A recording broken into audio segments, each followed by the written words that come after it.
Hi, welcome back to Dyslexia Diaries of a Doctor Mom. Today we're going to talk about how you can go about getting a dyslexia diagnosis for your child, and I'll share a little bit about our journey and how we got a diagnosis for our daughter. So the road to a diagnosis is often a very bumpy one. If you have a strong family history of dyslexia and you know what to be looking for, so difficulty in developing speech and language, or never seeming to really understand rhymes during the preschool years, then maybe you could pick up and make a diagnosis before kindergarten. But for most kids, it takes a few years of being in school for there start to be suspicion of a problem.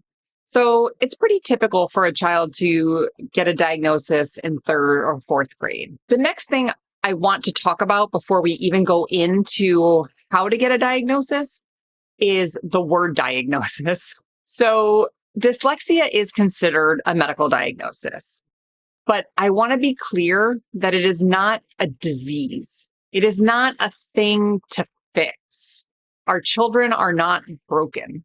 It is a way to describe the way their brain is networked and connected to do certain tasks like reading. So it's really more of a description or an attribute, similar to saying somebody has green eyes or they're left-handed. It just describes, but it doesn't mean broken or diseased. Okay, so now that we've got that down, I just really want to drive home that point because I think it's going to be so important in how you end up talking to your child about dyslexia. But we'll come to that in another video another day. Okay. So back to how you're going to get a diagnosis of dyslexia. And I will start by sharing our journey because I think it's pretty typical. Well, it was typical, except for it happened during a global pandemic, which did add a little layer of complication. So most of my daughter's second grade year was spent with doing virtual learning. And I don't know any child who did great with virtual learning. I think I heard from a lot of parents that it was really hard to keep your kid engaged, and everybody during that time thought their kid had ADHD because trying to pay attention to a teacher on a screen, it wasn't happening. So I think it took us a little longer to realize there was an issue because of that. She was constantly fighting us on doing any reading or writing. She would downright refuse. When she would sit with us to try reading out loud, we realized that she was just guessing at words based on first letter and what was in the picture. She also had trouble, it seemed like trouble following the words along unless we pointed to the words along the way. And she's a super wiggly kid anyway, so it was hard to know if she was just having trouble focusing. It was impossible to know what the issue was. By the end of second grade, it was clear to me something else was going on besides the challenges of learning during a pandemic. It was more than just that. But honestly, I thought it was probably ADHD. We have ADHD in our family. She is a child who never, ever stops moving. So I suspected she was just struggling to learn to read because she couldn't focus long enough on the task. Even during virtual learning, we knew the school was providing some extra support for her in reading and math. But it was hard to get a sense from teachers where her learning stood compared to her peers. Was she struggling as much as all the other kids with virtual learning and pandemic emotions and all of those things, or was she really an outlier? I spoke to the school about when they might do an evaluation to try to understand why she was having difficulties learning. And I found out there's a very specific system in place. So you may have heard your school or teachers talk about interventions, or sometimes they call it SRBI. Sometimes they just loosely use the term extra help. But the idea is they are aware there's an issue and they're starting to work on it. And in our school system, there are certain tiers of intervention. So basically, you start with tier 1, which is the least amount of intervention. And then if you're still struggling to make progress in the subject, they move you to tier 2, which is a little more intense and maybe a smaller group. And then you move to tier 3 and so on. And there is a protocol in place that you have to spend a certain amount of time in each tier and get reassessed and prove that you're not making progress through the tiers before an evaluation could be done. And the timeline on that ends up being months. So I'll pause right here to just tell you a little bit about the ways you can get an evaluation for your child. So number one is through the school. And most parents will opt for this because it is free to us as parents. So you would do what I did. You approach the school. It is best to do it in writing. You approach the school, you ask for an evaluation. They'll let you know what their procedures are. And maybe they are ready to evaluate your child. So that's usually step one. If that's not an option because the school either doesn't see a problem or you feel the timeline is too long, then you can seek a private evaluation, and you would do that through a psychologist in your community. So if you're searching online for somebody who does this in your community, you're going to search for terms like neuropsychological testing or psychoeducational testing, or maybe even just academic testing or academic evaluation. Those are usually the terms that are online for the professionals who can do these kinds of evaluations.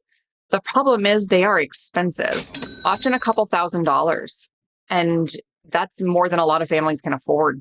Health insurance often does not cover it, although I've heard along the way maybe you can get bits and pieces of testing covered. So more on that another day. That's too big of a topic for today. So those are the options. And we sort of felt like we didn't feel comfortable waiting to get her evaluated through the months of intervention. So, we're privileged to have savings that we could afford to do the testing. So we moved forward with it privately. It's multiple sessions of testing. It took several weeks in total. And she was ultimately diagnosed with both dyslexia and ADHD, which I have since learned very commonly run together. We brought this evaluation back to the school at a PPT and presented it. And the school went ahead and did their own evaluation as well, because the school will not consider providing services until they've done their own evaluation.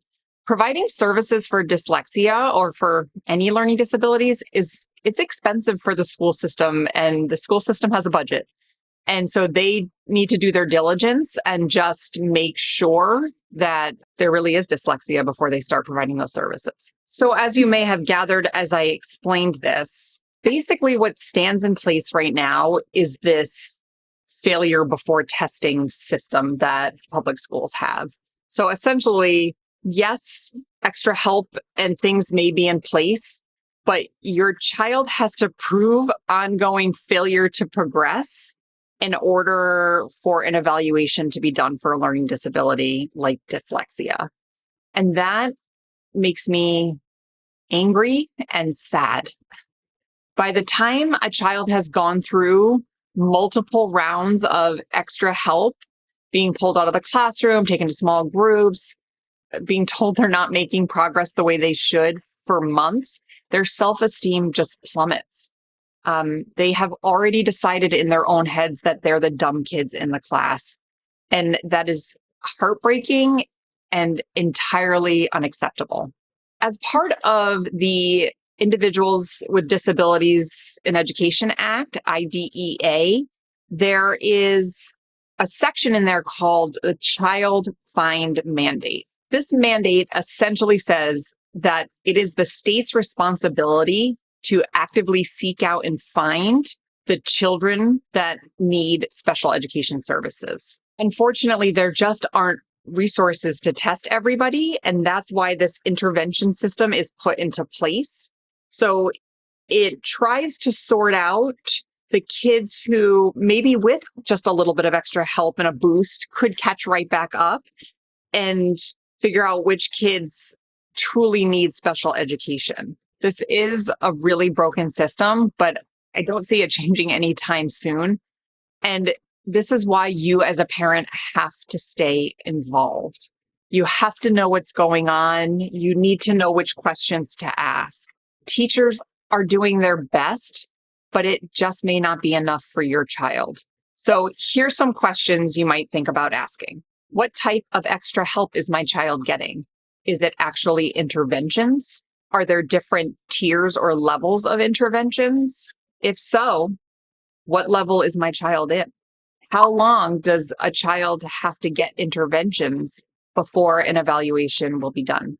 Hopefully you found this video helpful in getting some conversation started with your teachers or school administrators to learn a little bit more about what's happening in your child's classroom and where your child stands and getting the support that they need.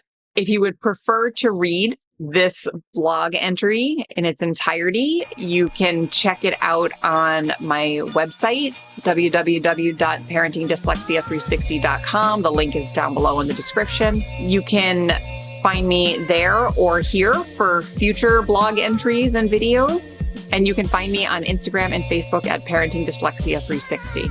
Till next time, everyone, enjoy the holidays.